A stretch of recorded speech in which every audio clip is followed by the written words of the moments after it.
ओम श्री साईनाथाय नमः। ओम श्री साईनाथाय नमः। ओम श्री साईनाथाय नमः। सभी साईं भक्तों को नमस्कार। कथा प्रारंभ करते हैं। पिछले भाग में आपको सुनाया था कि जी बापू साहेब बूटी जो है सवेरे जल्दी तैयार हो रहे हैं। क्यों? भूमि पूजन कराना है वृद्धाश्रम शिरडी में बनाने के लिए। कुलकर्णी सरकार को 25,000 रुपये वो दे चुके हैं और भूमि दी है कुलकर्णी सरकार ने। सभी लोग पहुंच गए जहाँ जिस जगह का पता बताया था कि जी यहाँ पर भूमि पूजन होगा। सभी लोग वहां पर पहुंच गए। साईं नहीं आए, साईं नहीं आए, साईं नहीं आए। साईं भी आ गए।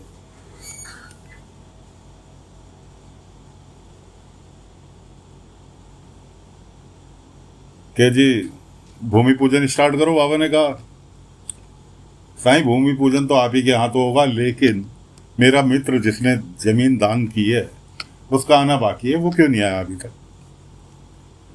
कौन कौन कौन कौन मित्र? कौन मित्र? काफी देर हो गई। अरे वो इस गांव के मुखिया हैं, कुलकर्णी सरकार। मेरे बहुत अच्छे मित्र हैं। सारे गांव वाले जितने भी न्योते पर वहां पर आए थे भूमि पूजन के लिए, सारे एक दूसरे की शक्ल देखनी चालू की। कुलकर्णी सरकार। आखिरकार बाईजामा ने पूछ लिया, कब से जानते हो कुलकर्णी सरकार? अरे अभी कल ही कल ही की तो बात है। कल ही सुबह तो मिले थे यहाँ पर दीक्षितवाड़ा के अंदर।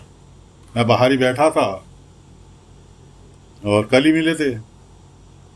उन्होंने ही तो मुझे याद दिलाया कि मेरी माँ की इच्छा थी वृद्धाश्रम बनाने की।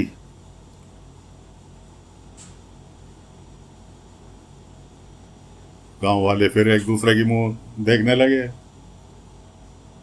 कुलकर्णी सरकार ने जमीन दान दी। एक गांव वाला बोला, अरे जो दुनिया की जमीनें हड़पता हो गांव में, वो तुम्हें जमीन दान देगा? नहीं। तो बूटी साहब बोले, अरे नहीं नहीं, तुमसे गलती हुई। बहुत अच्छे इंसान है वो, तो बहुत बड़े साईं भक्त हैं। सिवाय साईं राम के उनकी दुकान पर जुबान पर नाम ही नहीं आता दूसरा। पाटिल जी बोले, बूटी साहब आपने कुछ पैसे वैसे भी दिए क्या उन्हें? हाँ, 25,000 रुपये दिए मैंने। तेरे की। मैं कहा, बूटी साहब तुम गए ठगे। कुलकर्णी सरकार नहीं आने वाले यहाँ। वो तो दुनिया को ठगता है। तुम कैसे आ गए उसके चक्कर में? अब तो इतनी बात सुन के बूटी साहब जो थे भाग लिए। कुलकर्णी वाले पत्नी भी उनकी पीछे पीछे भाग ली। बाईजामा कहने लगी, साईं तुम तो ये बात सब जानते थे, फिर तुमने क्यों? बाबा ने कहा, बूटी का जो है दिल खोल के दान करना, बिना सोचे समझे दान करना, इसके ऊपर ब्रेक लगना जरूरी था। जब तक आदमी ठोकर नहीं खाता तब तक नहीं सुधरता। कई लोगों ने मना किया, यहाँ तक कि चांदोलकर जी ने भी मना किया, लेकिन उसकी सेहत पे कोई फर्क नहीं। तो जब तक वो ठोकर नहीं खाएगा तब तक वो नहीं अकल आएगी। इसलिए जो होगा अच्छा होगा। ये भी उसके लिए एक सबक होगा। खैर जी, बूटी साहब और उनकी पत्नी पहुंच गए कुलकर्णी वाड़े। कुलकर्णी सरकार से मुआचाई हुई काफ़ी। कुलकर्णी सरकार ने सीधी धौंस दे दी कि मैं यहाँ राजी से जाओगे मेरे घर से या धक्के दे के निकलवाऊँ? क्या प्रूफ है तुमने मुझे पैसे दिए? खैर जी, उनकी पत्नी और वो दोनों जने वापस दीक्षित वाड़े आ गए। और दीक्षित वाड़े आके उनकी हो गई तबीयत खराब। बहुत तेज बुखार, सिर दर्द। पत्नी ने चिल्ला चिल्ला के सभी को, गांव वालों को इकट्ठा करना चालू कर दिया। पाटिल जी, बाईजामा, सभी लोग वहां पहुंच गए मदद के लिए। कहने लगे, साईं को बुलाओ, साईं को बुला के लाते हैं। तो उनकी पत्नी कहने लगी, नहीं, साईं के पास मैं खुद जाऊंगी साईं को लेने के लिए, आप फिलहाल इनका ध्यान रखना। ठीक है जी। उनकी पत्नी चली गई साईं को बुलाने के लिए। जगह जगह ढूंढती भी, साईं मित देखे, साईं को देखा, जिसने भी कहा नहीं देखा। उधर कंजूस आदमी जिसके पास बाबा पिछले भाग में हमने सुनाया था गए थे समझाने, उसकी समझ में नहीं आया फिर बाबा ने आखिरी बात समझानी चाहिए कि अब भी समझ जाए। बाबा कहने लगे आओ मेरे साथ। ले आए उसे। एक पौधा लग रहा था। बाबा कहने लगे भाई तुम्हारे यहाँ तो ये पौधा बहुत हरा भरा लग रहा है। ने कहा हम सुबह शाम इसको रोजाना पानी देते। बाबा ने कहा आने वाली गर्मी में सूखा पड़ेगा, इसलिए इसे पानी देना बंद कर दो और पानी इकट्ठा करके रख लो। जैसे तुम पैसा इकट्ठा कर रहे हो अपने भविष्य के लिए, ऐसे ही पानी इकट्ठा कर लो। जब सूखा पड़े तो ऐसे पौधे को दे देना। कहने लगा धनीराम कि साईं ये भी कोई बात हुई, पौधा तो मर जाएगा। मैं कहा ऐसे ही तुम्हारे रिश्ते भी मर जाएंगे अगर तुमने अपने रिश्तों को अपनी बचत के चक्कर में लपेटा तो। नहीं आई उसकी समझ में। खैर बाबा वहां से निकल लिए।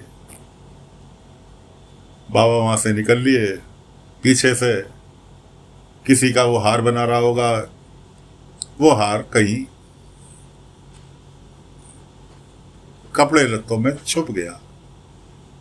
अब वो उसे हार को ढूंढ रहा। उसने सीधे इल्जाम लगाया अपनी पत्नी और बेटे पे कि तुम ही ने इसे हार को चुराया होगा अपने खर्चे पूरे करने के लिए। मैं तुम्हें पैसे नहीं देता ना, इसलिए तुमने ये हार चुराया। कहर जी माँ बेटे एक तरफ और धनीराम एक तरफ। मुआ चाई हुई, खूब कायदे से घर के अंदर राड़ हुई और बेटे ने और माँ ने घर छोड़ दिया। पहुंचे कहाँ? द्वारका माई।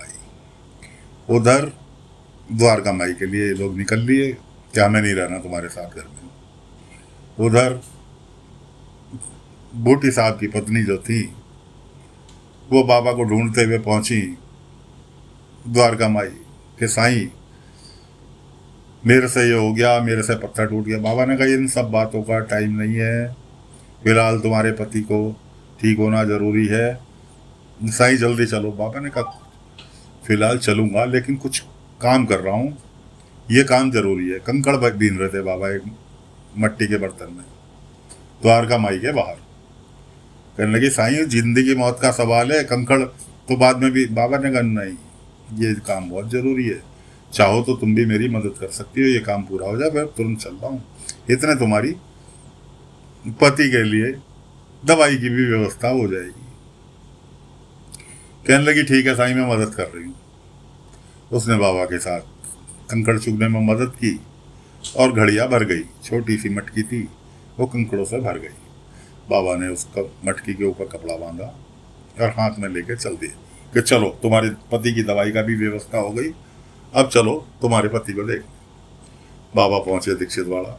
बेहोश पड़े थे बूटी साहब। सिर पर हाथ रखा, तुरंत सिर पे हाथ रखते ही बाबा के बूटी साहब को होश आ गया। बूटी साहब को होश आ गया। इधर उधर की बातें हुई। पापा ने कहा लो बूटिया तुम्हारे लिए दवाई भी लेकर आया हूं। अब पत्नी को तो पता कि मटकी के अंदर कंकड़ है। मटकी जो थी बाबा ने बूटिया के आगे कर दी। पत्नी बोली साईं इसमें तो कंकड़ है। बाबा कुछ नहीं बोले, धीरे से मुस्कुराए और उसके बाद उसका कपड़ा हटा दिया। मटकी का कपड़ा खुला तो उनकी पत्नी ने देखा कि उसके अंदर बादाम, किशमिश,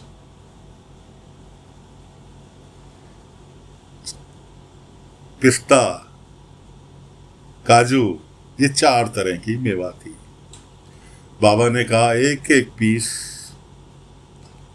चारों चीजों का प्रतिदिन रात को इन्हें खिलाना है। बूटिया तुम्हें मेवा बहुत पसंद है ना, लो तुम्हारी दवाई का भी इलाज यही है। खैर जी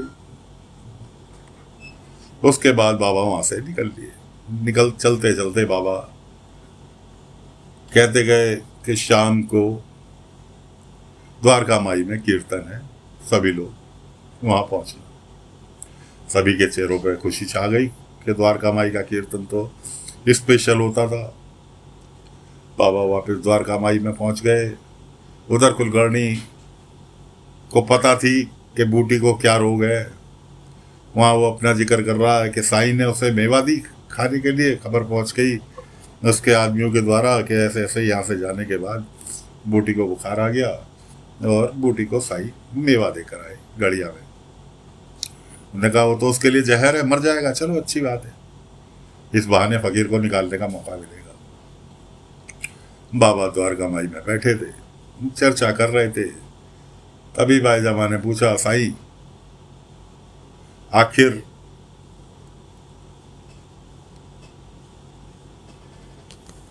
बूटी साहब को कैसे ठीक होंगे?